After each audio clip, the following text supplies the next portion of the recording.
On est là pour faire des frics, alors je veux tout le monde Ok. sur le pont.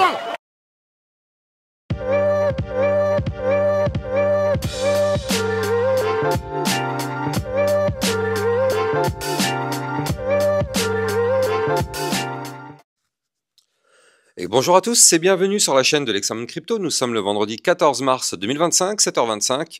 On va faire le point bien évidemment sur les news, on va regarder le Bitcoin, on va regarder les altcoins et les indicateurs techniques. Bref, on s'installe confortablement. On démarre cette vidéo avec déjà les news, mais d'abord on regarde cette cryptomap qui est toujours mitigée, mais il y a quand même du vert qui revient et ça fait vraiment plaisir. Regardez ça, on a quand même des belles petites performances. On a le Trump qui se réveille, le S qui se réveille. Bon, c'est pas non plus des performances énormes, hein, bien évidemment, mais quand même, c'est à noter par rapport aux journées rouges qu'on avait connues ces dernières semaines. Du côté des news, alors, dans le club LexaRocket, on a vu la crypto HNT hier. Il y a eu plus de 1,5 milliard en position short sur le Bitcoin qui sont en danger. Si le Bitcoin repasse au-dessus des 90 000 $, une vague de liquidation massive pourrait déclencher un short squeeze explosif. Donc on espère en tout cas que c'est ce qui va se passer. On espère qu'on va récupérer ces 90 000 $ pour justement péter tous ces shorts et aller to the moon. Donc pour l'instant, encore une fois, on est à 82 000, donc on en est encore loin, mais quand même, ça va être à surveiller. Crypto Détente qui nous pousse que Binance annonce que MGX, qui est une société d'Abu Dhabi, qui a investi 2 milliards de dollars, marquant le plus grand investissement institutionnel jamais réalisé dans la crypto. CZ précise que MGX détiendra une participation minoritaire et que la transaction sera effectuée entièrement en stablecoin. Donc ça, c'est quand même assez ouf comme information.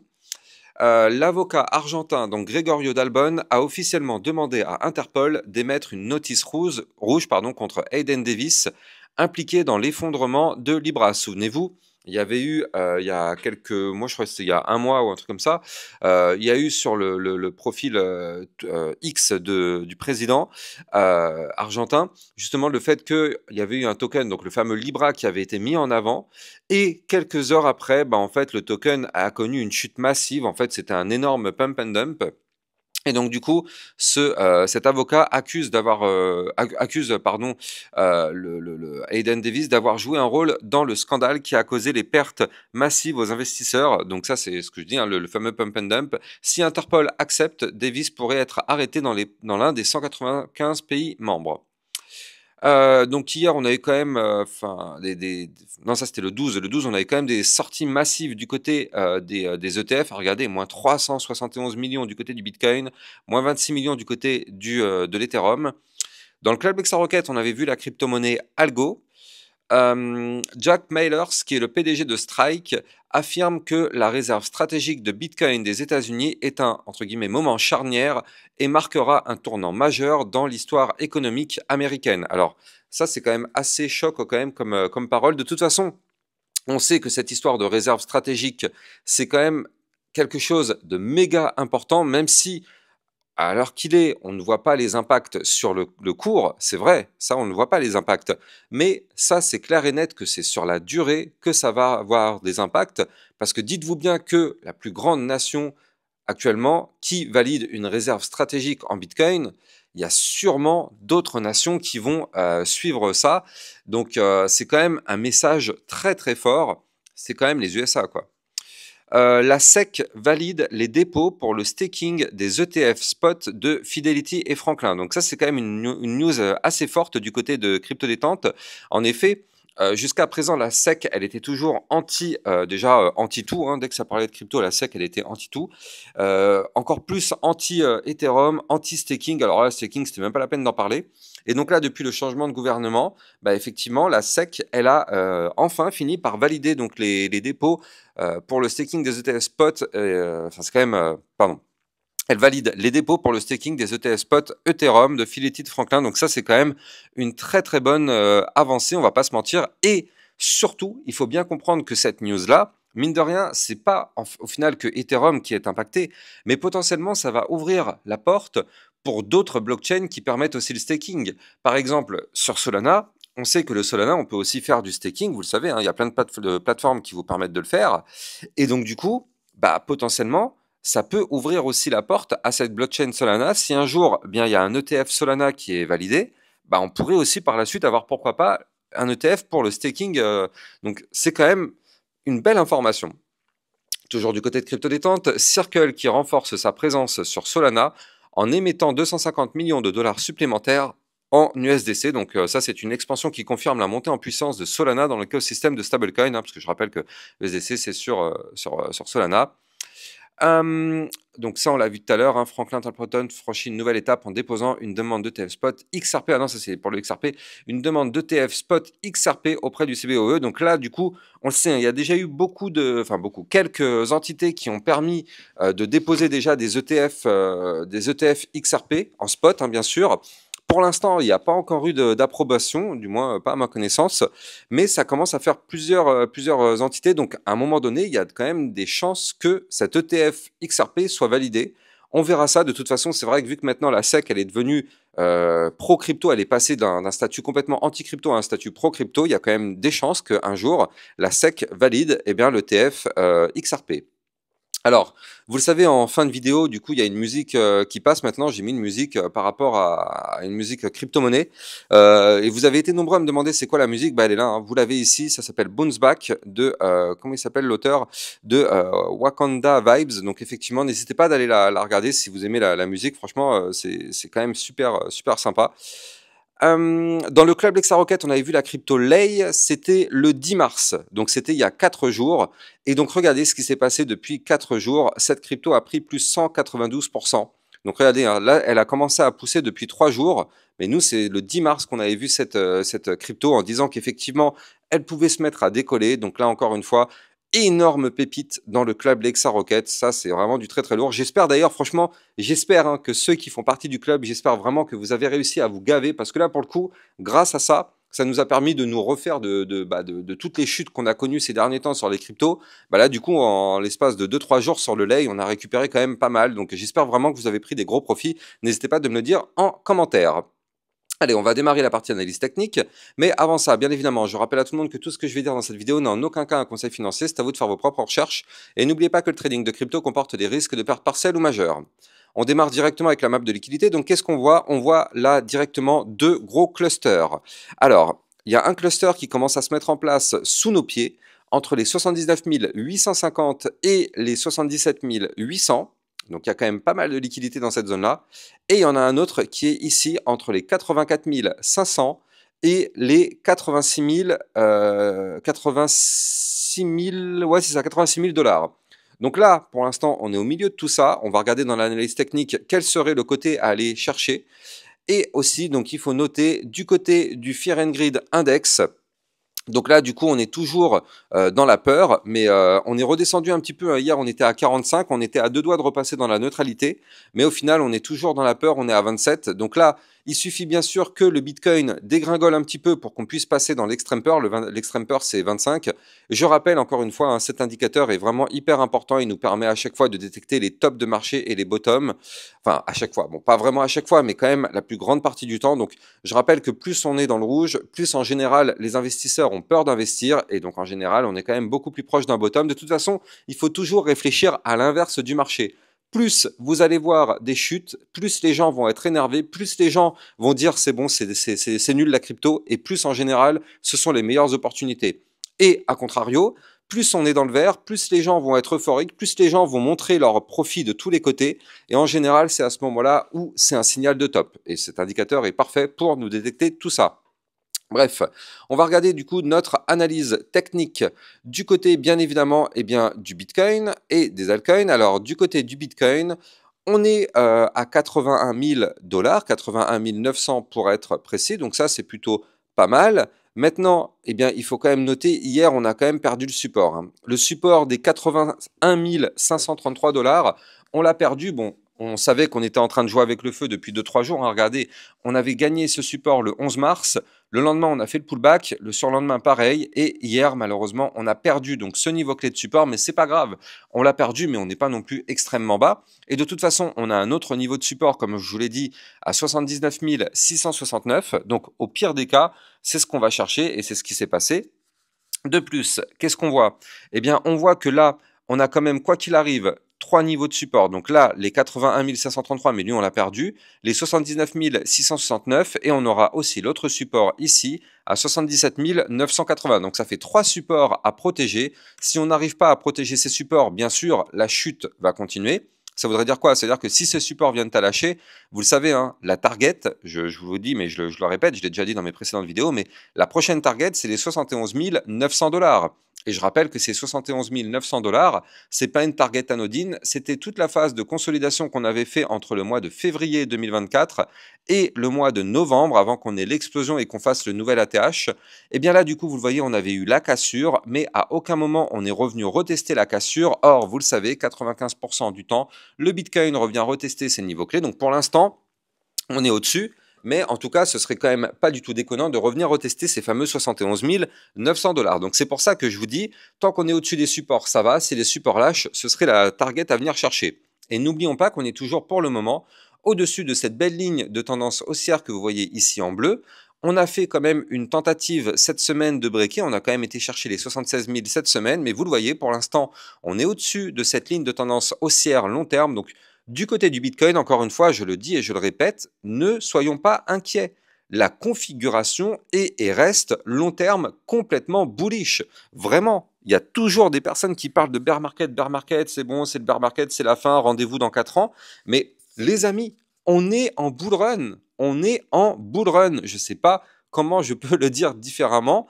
On est dans un cycle haussier du côté du Bitcoin. On est dans un cycle haussier. On le voit parfaitement ici avec cette phase ascendante. Les points hauts sont de plus en plus hauts, les points bas sont de plus en plus bas, de plus en plus hauts.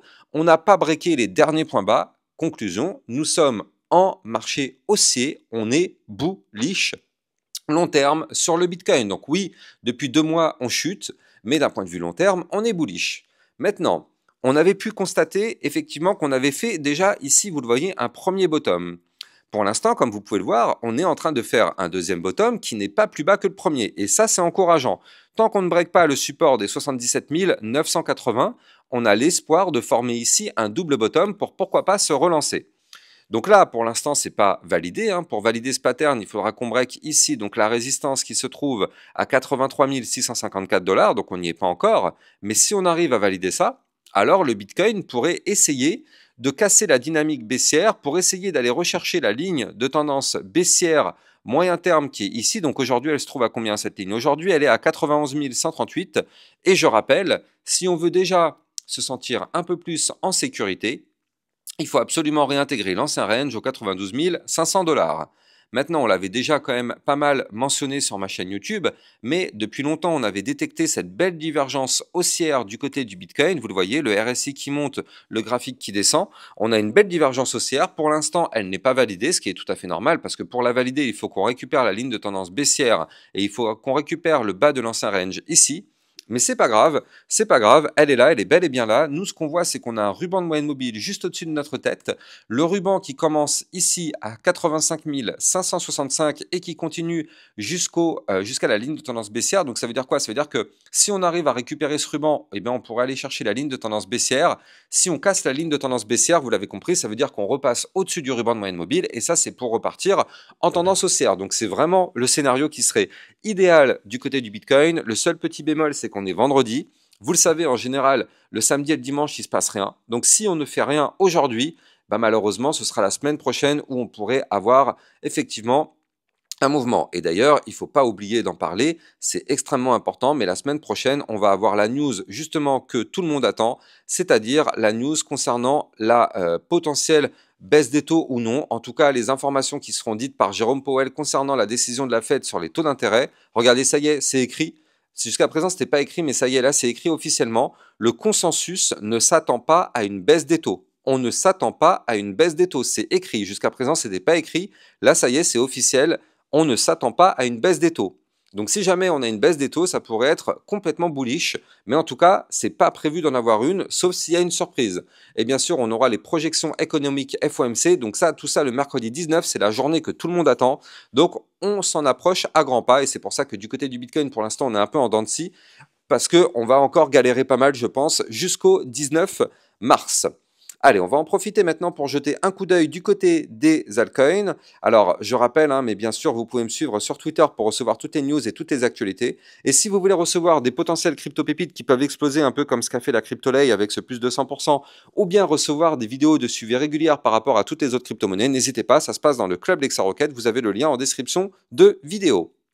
Allez, du côté des crypto-monnaies, qu'est-ce qui se passe? Des altcoins, qu'est-ce qui se passe? Alors, je vous propose de faire un point sur la crypto Bend. Souvenez-vous, cette crypto dont je vous avais déjà parlé, que j'avais moi racheté un petit peu il y a quelques semaines, parce qu'effectivement, je trouvais que la configuration était quand même plutôt intéressante, et je le trouve toujours, même si malheureusement, vous le voyez, hein, cette semaine, on est en train d'essayer de breaker le niveau clé dont je vous avais parlé. C'est-à-dire que moi, la CryptoBend, j'avais détecté qu'ici, on avait quand même une consolidation majeure. Donc, c'est une consolidation qui date quand même depuis depuis mai 2022. Donc, ça fait très, très, très longtemps. Et donc là, on a des bandes de Bollinger ultra resserrées. Donc, cette crypto-là, on le sait, si elle se met à casser un jour son range par le haut, donc je rappelle, hein, le niveau clé à breaker, c'est les 2,351. Si un jour, elle se met à péter ce niveau clé, clairement, ça sera une grosse pépite. Mais pour l'instant, on n'y est pas encore. Moi, ce que j'avais effectivement essayé de faire, c'était de mettre un petit billet. Hein. Donc, souvenez-vous, j'avais mis, je crois que c'était 70 $, 50 ou 70, je sais plus, je crois que c'est 70 $ ici, sur le bas du range. On a un bas de range ici à 0,948. Alors là, vous le voyez, on est un petit peu en dessous de ce bas de range, ce qui est tout à fait normal vu que le Bitcoin a chuté. Mais on est quand même pas trop loin de ce bas de range. Donc, je me dis qu'il y a moyen de le réintégrer. Pour l'instant, c'est pas très grave. Je suis un petit peu en perte sur ma position, mais c'est pas très grave. Mais ce que je me dis, c'est que si on arrive à réintégrer ce range par le bas, vous le savez, ça c'est en général pour aller chercher le milieu du range, donc les 1,674 $, puis pourquoi pas le haut du range par la suite, que je vous ai donné tout à l'heure, et pourquoi pas tenter sa cassure par le haut. Donc ce pourrait être effectivement très intéressant comme mouvement. Donc c'est pour ça je m'étais positionné sur cette crypto-monnaie. Je continue de dire que ça reste une crypto-pépite long terme, malgré que pour l'instant, attention, hein, je préfère le mentionner, mais attention quand même, là, la cassure qu'on est en train de faire actuellement, c'est quand même pas bon signe, il faut le noter. Ça, c'est pas une très bonne nouvelle, le fait qu'on veut breaker ce range par le bas. Si jamais effectivement on confirme la cassure, on pourrait prendre la direction des 0,536 et ici, voire même pourquoi pas les 0,286 ou encore pourquoi pas les 0,20. Donc effectivement, ce serait pas du tout une bonne nouvelle. Mais vu que notre Bitcoin peut se mettre à reprendre de la force, alors dans ce cas-là, effectivement, je me dis avoir une tentative de réintégration, ce serait pas déconnant sur la CryptoBend. En tout cas, je continue et je persiste à dire que sur cette crypto, d'un point de vue long terme, on reste bien évidemment sur une crypto qui peut très vite devenir une pépite. Maintenant, le problème, c'est que là, vous le voyez, en vue moyen terme, on est sur des points bas de plus en plus bas, des points hauts de plus en plus bas. Donc, comme je le disais tout à l'heure, on est sur une configuration qui, pour le moment, continue de rester plutôt baissière. Enfin, c'est pas plutôt, hein, mais c'est complètement baissière. Donc, pour l'instant, c'est quand même très délicat. On a une ligne de tendance baissière qu'il va falloir breaker et tant qu'on n'arrive pas à breaker cette ligne, malheureusement on est bloqué. Hein. Et donc nous, le niveau clé qu'il faut vraiment casser pour récupérer un peu de force, c'est déjà de repasser au-dessus des 0,954, ce qui nous permettrait de récupérer la ligne de tendance baissière. Et il faudrait qu'on arrive à récupérer notre ruban de moyenne mobile, donc c'est-à-dire remonter jusqu'au 1,232. Et là, effectivement, on pourrait enfin entrevoir une lueur d'espoir et reprendre de la force. D'un point de vue RSI, on est quand même extrêmement bas. Hein. Il faut le noter ici. On est à 35, donc ça c'est plutôt bien. On est quand même beaucoup plus proche d'un bottom plutôt que d'une nouvelle chute de 30%, mais bon, pourquoi pas, tout est possible. On est en crypto. En tout cas, je trouvais que c'était intéressant de refaire le point sur cette crypto que j'avais quand même évoquée il y a quelques semaines.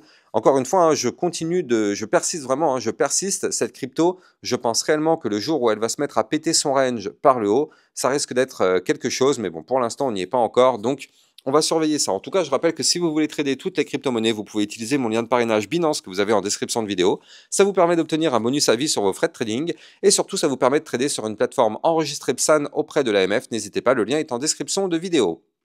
Donc là, ce qu'il faut noter aussi, et c'est quand même assez important, moi, c'est cette vue, effectivement, là, on le voit parfaitement ici, on est sur, en réalité, une phase baissière, et donc ça, c'est depuis le 5 décembre, mais en réalité, cette phase baissière, elle n'est pas non plus ultra violente. Hein. Elle n'est pas ultra violente. On a eu quand même un retracement, oui, bien sûr, comme toutes les crypto-monnaies, mais regardez, on a chuté, on a perdu l'équivalent de 69%.